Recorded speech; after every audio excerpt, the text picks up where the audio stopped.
हे आहेत मोहन नातू. अहिल्यानगर येथील मोहन नातू यांना योगासनाची आवड आहे. तेही पाण्यातील योगासनात ते पारंगत आहेत. त्याचाच प्रचार आणि प्रसारासाठी नातू यांनी जलतरण तलावात विविध योगासने केली आहेत. पोहणे हा सर्वांग सुंदर व्यायाम आहे. आपणही जीवनात पोहण्याच्या उत्तम व्यायामाला सुरुवात करून निरोगी राहा आणि आयुष्यभर सर्व आनंदाचा उपभोग घ्या, असे संदेश देत नातू यांनी यापूर्वी अहिल्यानगर, नाशिक आणि आता कोल्हापूरमध्ये विविध प्रात्यक्षिके सादर केली. मोहन नातू हे अनेक वेगवेगळ्या प्रकारची योगासने करतात.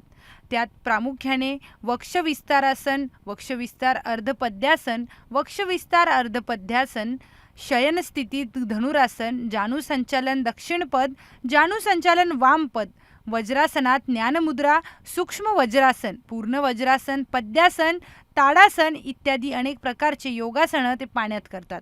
आंतरराष्ट्रीय योग दिनी त्यांच्या या कार्याला सुदर्शन मराठी करून भरभरून शुभेच्छा.